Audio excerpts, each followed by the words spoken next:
So today we're going to be putting the intake manifold adapter on because we are running an S2000 intake manifold on here, which you have to cut up quite a bit to make work with this adapter plate. But we're going to get this adapter plate on here. Oh wait, we're forgetting a huge thing. The gasket.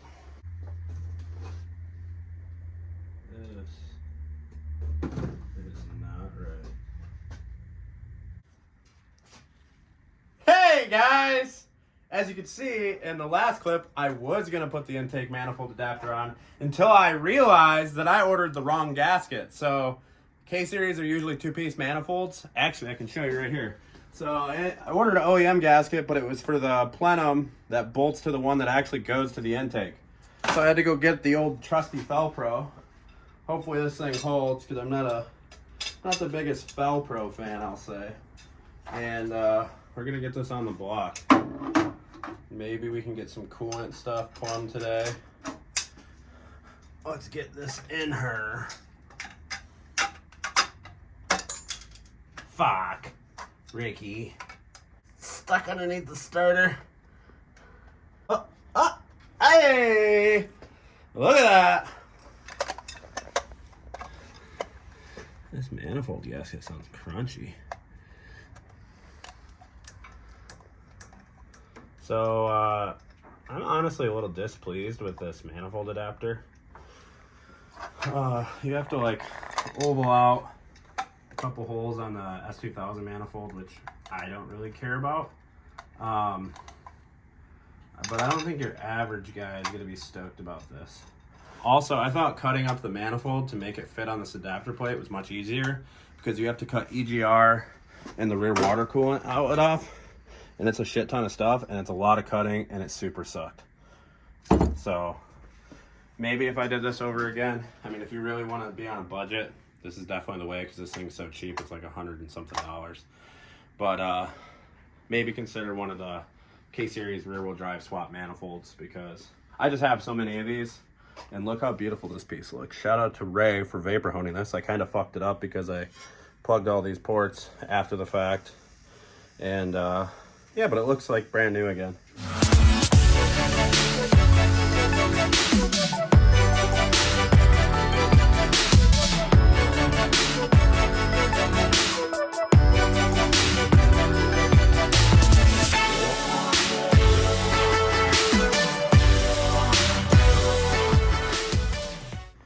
So we're just making our new bungs.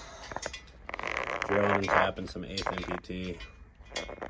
We're doing a little cleanup. You should definitely wear safety glasses while using a wire wheel. Much better.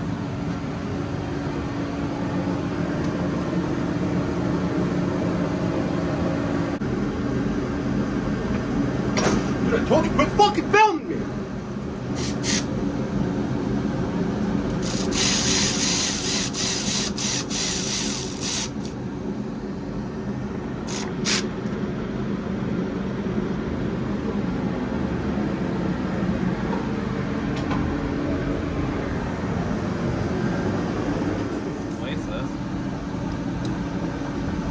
That was like when you yanked on it.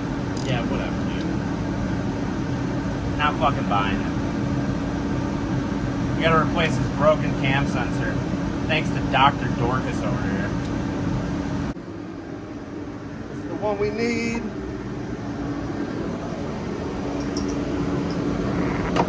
We're gonna clean this up a little real quick with a rag. Make sure we're not contaminating the inside of the motor with unnecessary wanted no-nos.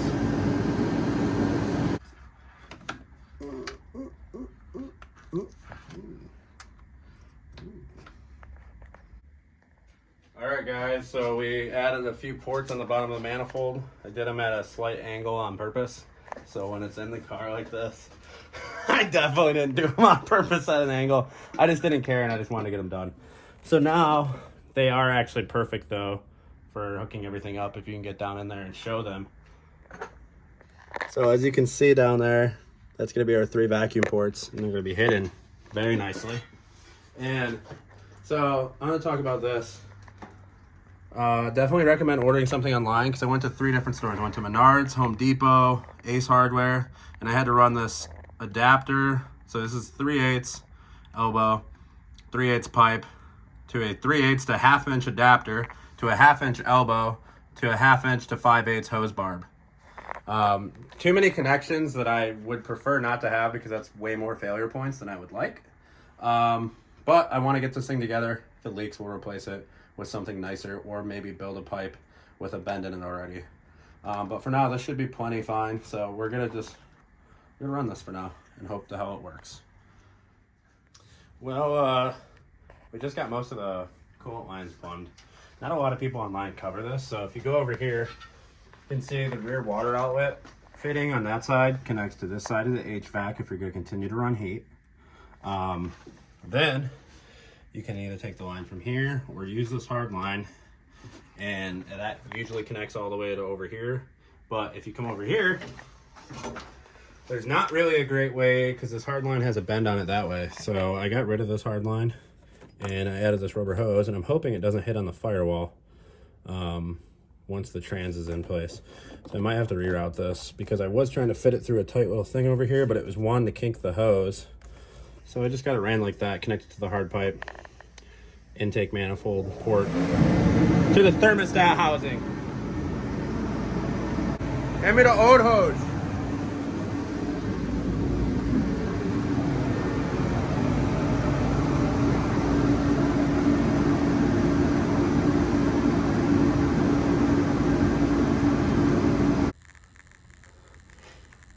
Hey, Mr. Mo.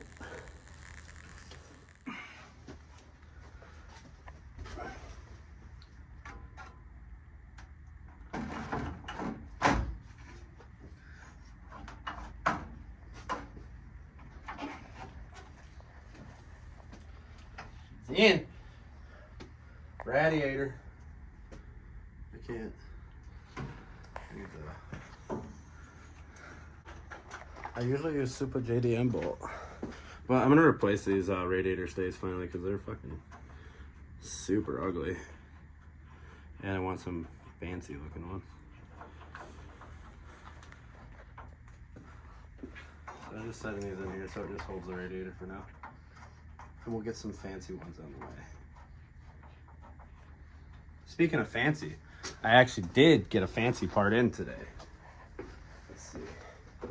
Should be right in here. What could it be, guys? Trying to make everything look real nice. So, I ordered. Oh, they give you a Downstar K-Series VTEC solenoid cover. Woohoo! Billet. That billet black. Oh, let's put this on.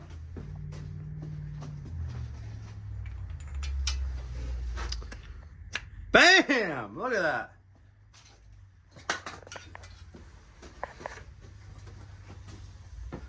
Look at the Downstar guys right here. Checking money. Running bolts. That's actually kind of sick. It's a pretty cool little postcard. And all that. They do pretty much anything you can think of Honda hardware custom. But it does have a nice little price tag, so beware of that. But I wanted to get the VTEC solenoid cover, and not many people make them for the K-Series because they have to have the cutout for the plug. So I did get one though, just because I thought it looked a lot nicer. Pretty cool.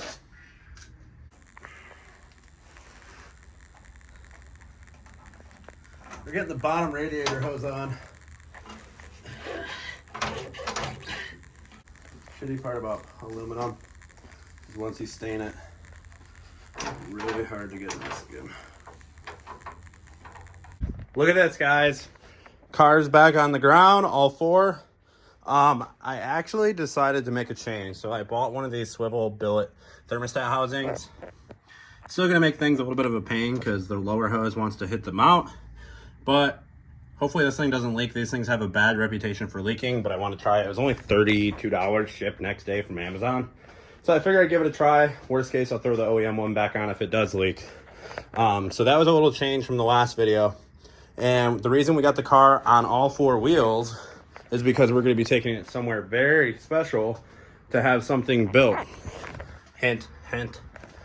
We're going to have a good friend of ours build a custom turbo manifold for us because I don't like any of the off-the-shelf options for the KSwap S2000s. They all usually have a really big bend. So like right here, normally on the factory cards, there's a giant cross brace. Mine's removed, so it gives me a lot more room to put the turbo kind of where I want. So all the ones off the shelf, they're designed to have like a tight S bend because they got to clear the, well, first the turbo's got to clear the cross member that's usually here, and then it's got to make like a crazy tight S bend. So since we got rid of that, I want to have a turbo manifold that puts the turbo exactly where I want. So that's why we're going to have our buddy Corey from Fresh Produce, who has some of the best welding I've ever seen out of anybody in my life. An amazing fabricator. We'll show you some of his work when we get there. It's going to be tomorrow. I just had to get the car on the ground tonight to get ready because we're going to have to push this thing on the trailer tomorrow. And I'm going to need a crew of people to do that. But I just wanted to give you guys a little update. Sorry these last, like this video has kind of been all over the place just because I've been doing so many different things. So, but I'm really excited to see the turbo manifold on here. We're getting really close. It's going to look awesome. Man, car looks totally different with the cage, the engine bay, and the interior all being painted. No more yellow is so nice. Mine inside the doors, but you won't see that once we have the block off plates.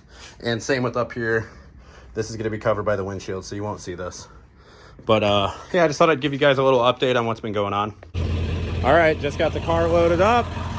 We're about to head to Fresh Produce.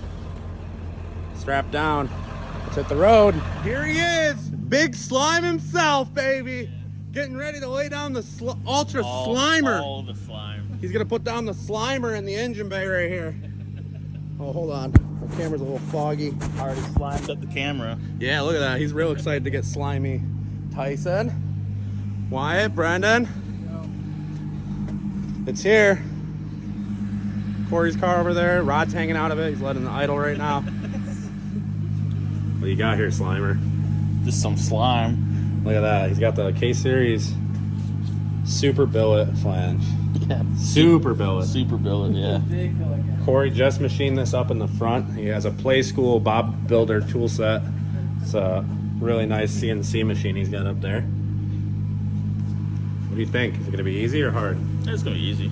Easier than most of your manifolds? Oh, for sure. Oh, perfect. Look at this one. Oh, yeah, let's check out some of the welds. I did say I would show you guys some of the welds. What is this for? 2J or E46? E46. So there's a bottom mount? Yeah. Bottom mount turbo manifold right here. Look at the welds on this thing, guys. Oh my God, is that a robot? Holy fuck. It's actually one I did a long time ago. Fuck, baby. Yeah. Look at the welds in this one. You can't even see them. Oh my God. Dude, this guy's talented. He's doing inside welding. I don't know if you guys have seen this, but so basically, it's a really long torch that gets in there with the camera, and you stick it inside the runners, and you use a foot pedal. Yep, so right here, look at that, perfect. So that goes way inside the runners, and you basically just weld inside the tubes. Top of the line, new technology that only the military has, and luckily Corey has some contacts in the military. And yeah, he's been working on this. This is actually for one of the ORV vehicles for the military that he's building a turbo manifold for, and they got to make sure that you can't see the welds on the outside because some of the shrapnel from the explosions have been breaking welds when they're on the outside like that. It's actually on the specs. Yeah. We don't want to tell you guys, but this actually might, yes, it might be for one of the SpaceX projects.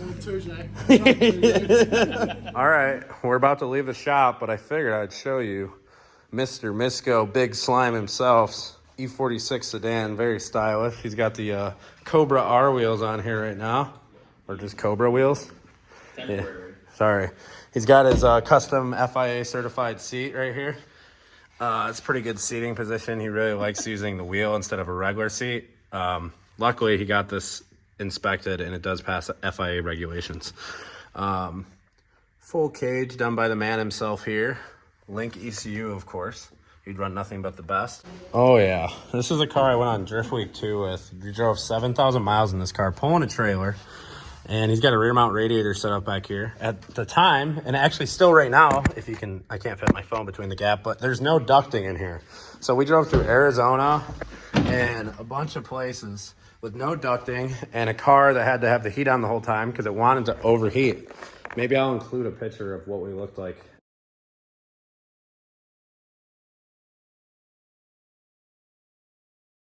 We blew up the motor at the first track. That's a whole story. If you guys would ever want to hear that story, I'd love to have Corey on a broadcast. That's a good one. Well, maybe we'll do a broadcast sometime and talk about some drifting stories. And that's a whole story in itself. But we're about to head out of here. Car's in good hands. Trust this guy to come up with something beautiful. And if you guys need any fabrication work, make sure you hit up Fresh Produce Manufacturing, Mr. Corey Misko himself. He can do, they can do a lot more. They do full builds here now. They're doing this Turbo E46 right now. They have a wiring guy, Brennan, that was in the video earlier. Full motorsports harnesses, crimps, BMRS crimps. They can do a lot of different stuff. So if you guys need any custom work, another great option for you guys here. So that's it for this video, guys. Stay tuned for the next one. We won't have the car now for probably a week or two. So won't be able to make much progress. So I don't know if I'll have a video out next week for you guys or not, but I at least have something. Car's getting progress done. We're gonna try to have this car done probably within the next month. So catch you guys in the next video. Thanks for watching. Stay tuned, subscribe, and like.